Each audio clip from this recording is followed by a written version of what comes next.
कह रहे हैं sir why don't you talk about the Quran.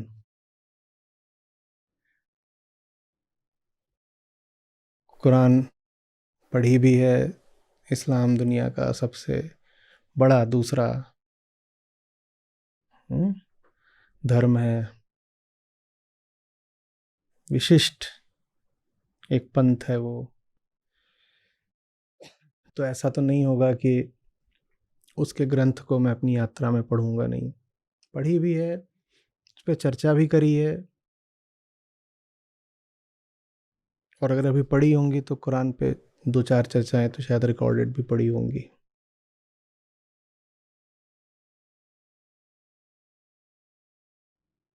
लेकिन बेटा चीज़ें ज़बरदस्ती नहीं ठूसी जाती ना, न किसी के पेट में न किसी के मन में। जब कोई आकर के आतुरता से, प्रेम से, आग्रह से मुझसे कुरान के बारे में पूछेगा तो बोल दूंगा। ये मत पूछो कि मैंने कुरान के बारे में बोला क्यों नहीं, ये पूछो कि मुझसे किसी ने कुरान के बारे में पूछा क्यों नहीं। और जब किसी ने पूछा है तो मैंने बोला भी है।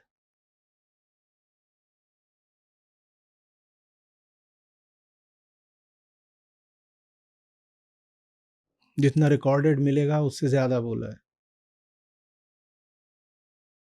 एक ट्रेन यात्रा मुझे याद है, यहाँ से लखनऊ तक की थी। दिल्ली से लखनऊ की जो गाड़ियाँ होती हैं ना, वो सब ऐसी होती हैं कि रात में ही चलती हैं 9-10 बजे और सुबह पहुँचती हैं 6-7 बजे। लखनऊ मेल और ये जितनी भी हैं, पूरी रात बस इसी बात पर चर्चा हुई और मैं समझा रहा था कि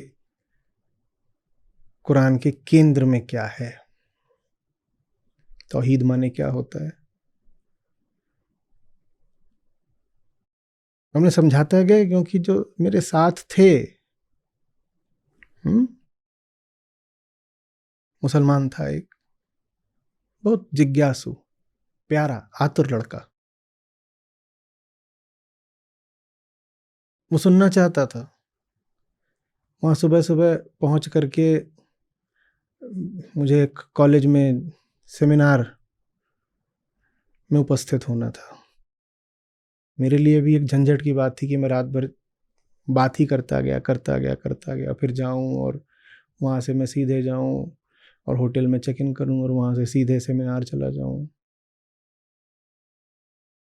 लेकिन वो सुनने वाला इतना आग्रही था कि मेरे लिए ये आनंद की बात हो गई कि मैं उससे बात कर रहा हूँ।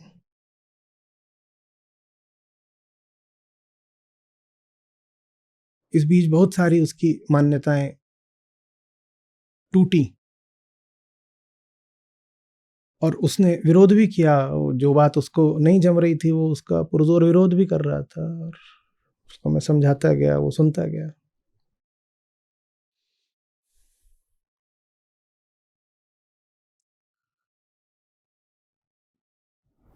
उसको अच्छा लग रहा था। वो ये नहीं सोच रहा था कि अरे इससे तो मेरी मान्यताएं टूट रही हैं और मेरे विश्वासों पर आघात हो रहा है।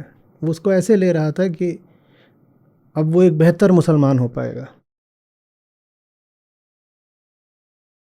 बोलता गया, वो सुनता गया। बोलने के लिए ज़रूरी है कि जब समझाने वाला आपकी मान्यताओं पर चोट करे तो आप उग्र ना हो जाओ, आप प्रतिक्रिया ना करने लगो। होने को तो ये भी हो सकता था कि उसके मन में डिविनिटी को लेकर के जितने तरीके के ख्याल थे,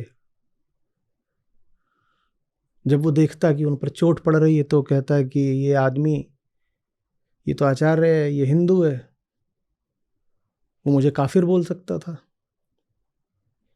ये तक कह सकता था कि हमारे ग्रंथ पर टीका टिप्पणी करने वाले आप कौन होते हैं, मुझे आपकी बात नहीं सुननी।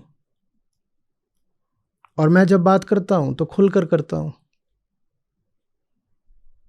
तो ये भी कह सकता था कि आपने अभी अभी जो किया उससे मेरी धार्मिक भावना को बहुत ठेस पहुंची है, और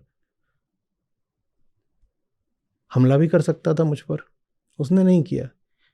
उसने नहीं किया, इसीलिए मैंने इस बात को अपना कर्तव्य समझा और आनंद समझा इस बात में कि मैं रात भर जग कर उससे बात करूं।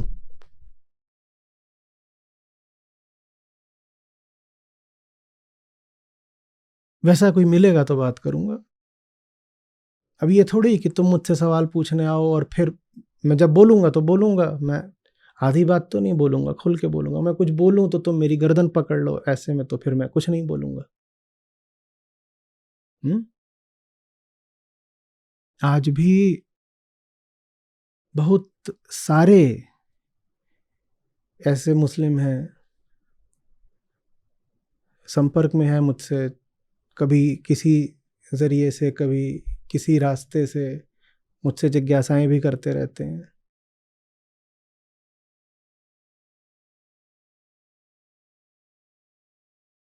कभी कुरान से मुझे वो कोई वक्तव्य भेज देंगे और कहेंगे कि आप बताइए इसका असली अर्थ क्या होगा। मैं बताता हूँ उनको।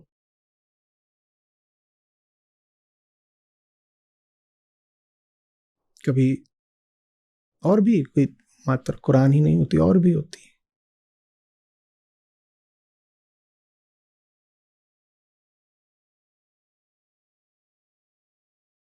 तो कभी कहीं से, कभी कहीं से कोई चीज़ भेजेंगे और कहेंगे कि आम तौर पर हमारे यहाँ पर इसका मतलब ये समझा जाता है। हम्म। क्या आप इसका कोई और गहरा अर्थ बता सकते हैं? तो फिर मैं जो होता है उनको बताता भी हूँ। मुझे बोलने में कोई तकलीफ नहीं है, पर सुनने वाला फिर तैयार हो। हम्म?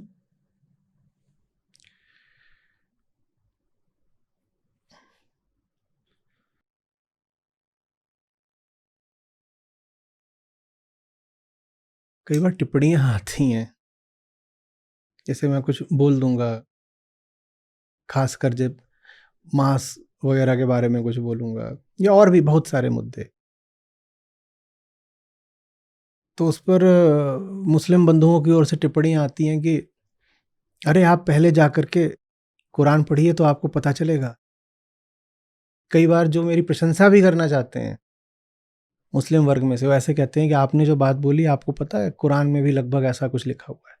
तो जो मेरा विरोध करना चाहते हैं, जो प्रशंसा करना चाहते हैं, उन दोनों में एक बात साझी रहती है। वो मुझसे कहते हैं कि आप जाकर कुरान पढ़िए। इनको क्यों लगता है मैंने नहीं पढ़ी होगी?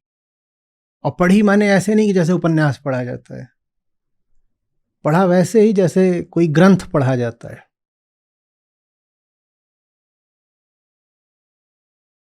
मेरी जो पूरी शिक्षा रही है ना, एकदम बचपन से लेकर के पोस्ट ग्रेजुएशन तक, उसमें एक बात मेरे भीतर बहुत गहराई से समा गई है।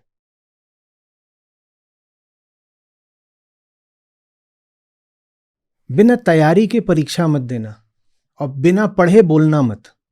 अगर मैं किसी बात पर बोल रहा हूं तो मैंने तैयारी करी है। मैं जिस पृष्ठभूमि से आ रहा हूं, वहां तुक्केबाजी नहीं चलती कि पता कुछ नहीं है, कुछ बोल आए और काम बन जाएगा। अगर मैं किसी मुद्दे पर कुछ बोल रहा हूं तो मुझे पता होगा तो ही बोल रहा हूं, और अगर नहीं पता तो मैं चुप रह जाऊंगा। मुझे इसमें कोई शर्म की बात नहीं लगती कि मैंने कोई क्षेत्र है जिसके बारे में अध्ययन नहीं करा है, अभी नहीं करा है तो आगे कर लूंगा। आप मुझसे कुछ पूछो, मुझे नहीं पता होगा, मैं साफ मना कर दूंगा कि भाई ये मामला तथ्यों का, जानकारी का है, मैं नहीं जानता हूँ।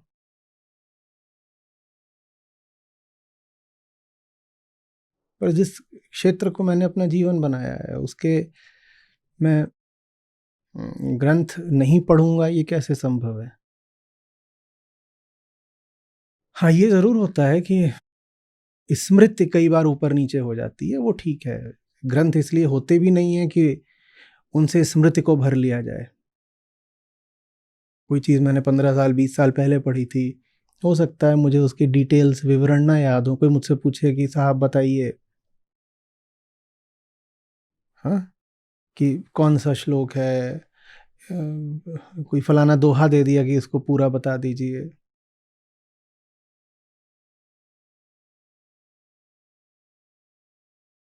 हो सकता है मुझे याद ना हो, वो ठीक है, वो याद होना भी नहीं चाहिए।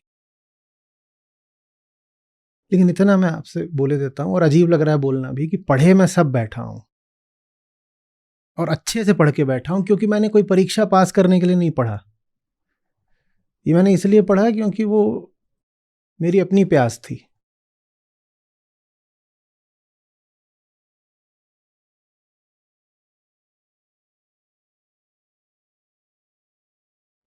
खासकर मेरी बात से जिन लोगों को थोड़ा सा दर्द हो जाता है, उनको सबसे पहले यही लगता है कि मैंने उस क्षेत्र का अध्ययन ही नहीं करा है।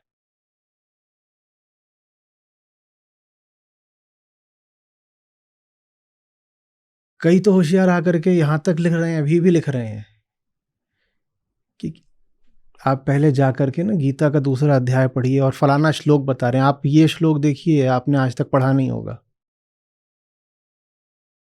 अब उनको मैं क्या बताऊं, बेटा तुम जो मुझे श्लोक दिखा रहे हो उस पे मैंने एक उम्र बिताई है। तुम्हारे लिए वो एक श्लोक है, मेरे लिए वो जिंदगी है। लेकिन लोगों को पता नहीं क्यों मुझे देखकर यकीन नहीं होता कि मैं पढ़ा लिखा आदमी हूँ। उनको लगता है मैं ऐसे ही आ गया हूँ, और सामने किसी ने एक माइक रख दिया और मैंने बोलना शुरू कर दिया है।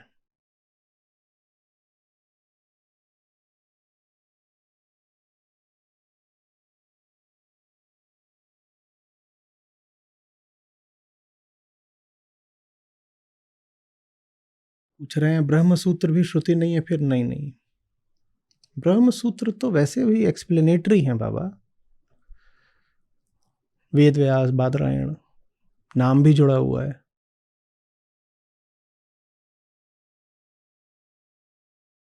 उपनिषद, वेद वेदांत, यही है श्रुति।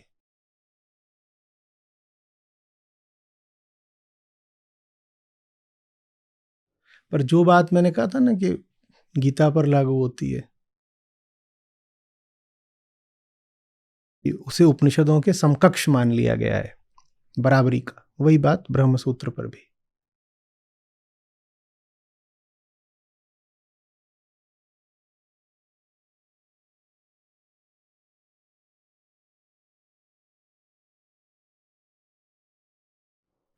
अभी आज बहुत मजेदार एक बात हुई, बिल्कुल अतिशयोक्ति के साथ नहीं बोल रहा।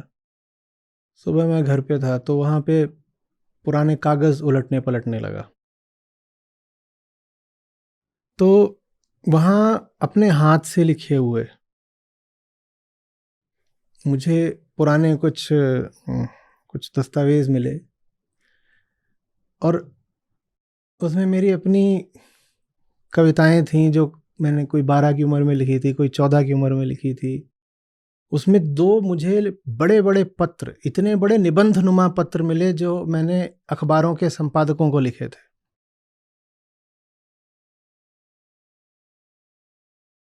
और छपे भी थे। और वो मैं पढ़ कर के खुद हैरान रह गया। मैंने कहा 12-14 की उम्र में ये जो लड़का है, ये एक बिल्कुल फिलोसॉफिकल स्ट्रक्चर के साथ बात कर रहा है। भाषा पर इसकी पकड़ इतनी मजबूत है कि मैं आज 46 का होके भी नहीं कह सकता कि इस 14 साल के लड़के से मेरी भाषा आज भी बेहतर है। और इस लड़के की जियोपॉलिटिकल अवेयरनेस भी ज़बरदस्त है, जबकि इंटरनेट नहीं था उस समय। उस वक्त इसको इतना कैसे पता चला? धारा प्रवाह लिखा हुआ है, और एक पन्ना नहीं है, वो पत्र भी 10 पन्ने का है कम से कम। और एक पत्र नहीं है, कई पत्र हैं। वो लिखता है बैठ करके अखबारों को। मैं पढ़ता रहा हूँ वो। मैं देखूंगा उसमें से कुछ अगर कम्युनिटी पे शेयर हो पाए तो, क्योंकि जो मैंने लिखा है वो अभी अगर आ गया सामने तो उससे थोड़ी सी समस्या हो सकती है, जिस तरह का माहौल है। पर देखते हैं उसमें से कुछ अंश उसका अगर आ सके तो।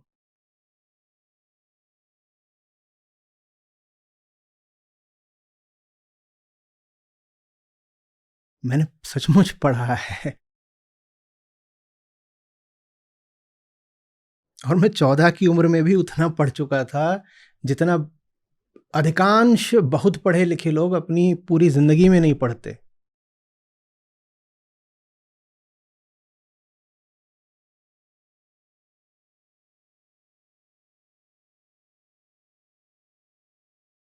लेकिन मैं इसमें और ज़्यादा बोलूँ तो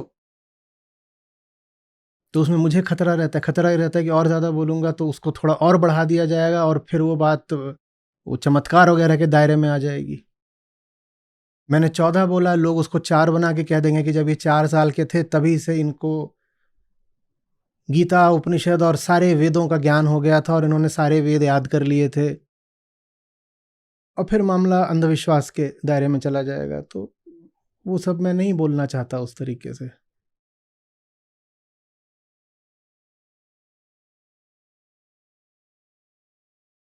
लेकिन इतना और बोलूँ, ज़्यादातर लोग जिनके बारे में ये प्रचलित हुआ ना कि इन्होंने बचपन में ही सब वेद या कुछ भी, गीता या कोई और ग्रंथ या कुछ भी और, कि इन्होंने ये सब कुछ पढ़ लिया था, जिनके बारे में प्रचलित हुआ है, उन्होंने पढ़ा हो ना पढ़ा हो, इस बच्चे ने सचमुच पढ़ लिया था।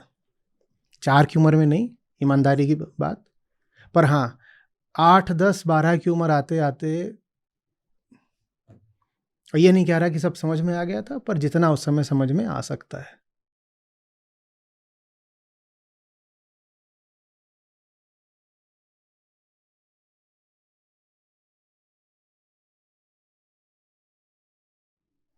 अभी तो कहीं पे आप में से किसी ने कम्युनिटी पर लिखा कि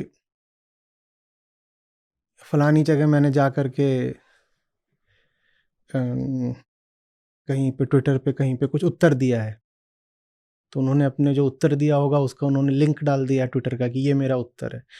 तो उन्होंने जिसको, जब उस लिंक पे क्लिक किया तो उन्होंने जिसको उत्तर दिया था, उसने क्या कहा है मैंने वो भी पढ़ लिया। वो कह रहा है ये फ्रॉड है। मैं शर्त लगा के दावे से कह सकता हूँ कि इसको तो 6 वेदांगों का नाम भी नहीं पता होगा। बेटा, मैं 6 साल की उम्र में वो सब जानता था, जो आपको लग रहा है मुझे 46 की उम्र में नहीं पता होगा। बल्कि हुआ ये है कि वो सब जो मैं तब जानता था अब तो भूलने लग गया हूँ। अब आप लोगों की सेवा के मारे मेरी जो रीडिंग की अपनी अवधि है वो एकदम सिकुड़ गई है। लेकिन मैं 6 साल के बच्चे की बात करूं तो फिर वो चमत्कार वगैरह का खेल शुरू हो जाएगा, वो हमें खेलना नहीं है। लेकिन पता नहीं कुछ मेरी सूरत अजीब है या समस्या है कि मुझे देख के लोगों को लगता है कि अनपढ़ टाइप का आदमी है कुछ। हम्म ये तो मुझे बहुतों ने बोला कि बदमाश लगते हो शक्ल से। कोई बोलता गुंडा लगता है, कोई कुछ, कई तरीके के इल्ज़ाम लगते हैं।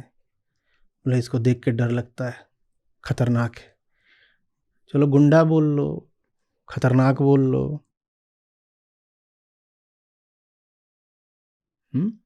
पर अशिक्षित नहीं हूं भाई। तुमने तो फिर भी ये पूछ लिया कि कुरान पर बोलते क्यों नहीं है। ज़्यादातर मुसलमानों को लगता होगा कि इन्हें कुरान का ज्ञान ही नहीं है।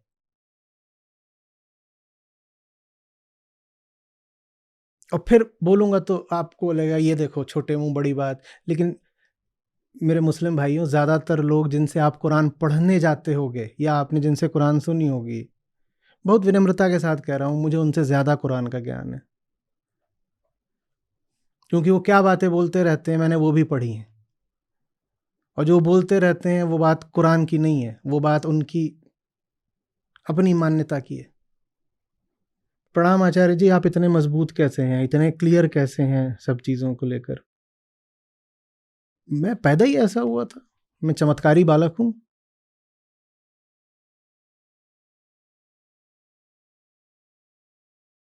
मेरी नानी शिव की उपासक थी, महादेव की। तो मेरी नानी ने ज़बरदस्त तरीके से प्रार्थना करी महादेव से। हम्म कि आप उतरिए। इसीलिए तो महाशिवरात्रि के दिन मेरा जन्म हुआ है, और इसीलिए जैसे महादेव की सेना होती है वो लक्षण है सारे मुझ में। उल्टे पुल्टे वो सब काम करते रहते हैं ना वो लोग, कोई इधर नाच रहा है, कोई उधर कूद रहा है, भूत प्रेत सब ऐसे ही हैं सब वो। तो भूतों जैसे सारे मेरे काम है, दिख नहीं रहा, यही है मेरा राज।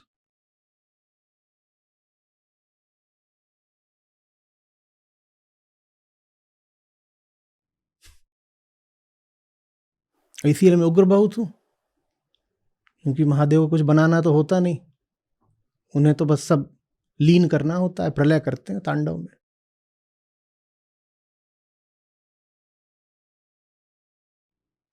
कैसा लगा मेरा जवाब? अब असली जवाब सुनो। आज जब मैं वही पुराने सब कागज देख रहा था तो मेरे हाथ से ही लिखे हुए जो मेरे सब नोट्स और पर्चे सब पड़े हुए थे। बच्चा था छोटा, उस बच्चे ने अपने हर इंग्लिश नोट के ऊपर और हर हिंदी लेख के ऊपर बस एक ही बात लिखी और हजारों बार लिखी, बस एक ही बात। मैं चाहूंगा कि उसकी फोटो आप लोग कम्युनिटी पे डाल दीजिए ताकि इन्हें समझ में आए कि ना कोई दिव्यता है, ना कोई वरदान है, ना कोई आशीर्वाद है, ना कोई चमत्कार है। बस एक बात लिखी, तो बहुत सालों तक लिखी और 10,000 बार दोहरा दोहरा के लिखी। वो ऊपर हेडर में लिखता था मैं इंग्लिश में, और हिंदी में लिख रहा हूं तो ऊपर हिंदी में। कोई बहुत दैदीप्यमान शब्दों में नहीं, अरे बाप रे बाप कितनी गजब की बात बोल दी है, आध्यात्मिक, कम से कम काव्यात्मक ना, कुछ नहीं, बहुत साधारण बात। जानते हो क्या लिखता था? लिखता था hard work is the key to success. Hindi में लिखता था श्रम की सीपी में सफलता का मोती ढलता है।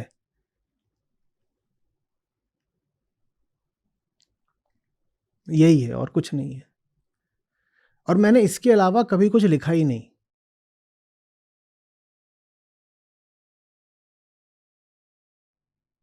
8 सब्जेक्ट्स हो, 10 सब्जेक्ट्स हो, चौथी क्लास हो, 5वीं क्लास हो, 12वीं क्लास हो, जब तक नोटबुक चली, जब नोटबुक ही चलनी बंद हो गई कॉलेज वॉलेज में आके तो फिर ये सब भी बंद हो गया।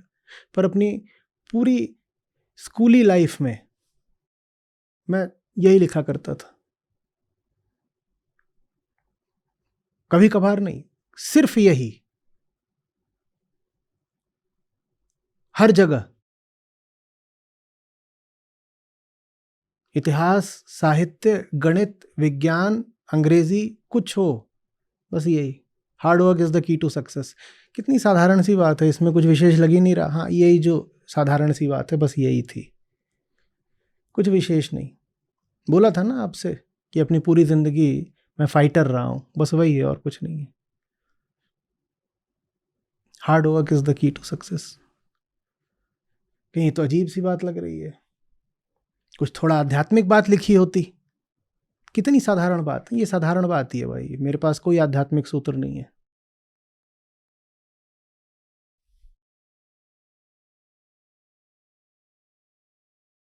पूरी ईमानदारी से देखो कि क्या सही है तुम्हारे लिए, और जो सही है तुम्हारे लिए फिर उसमें जी जान से जूझ जाओ। इधर उधर ही कोई बातें करनी ही नहीं है।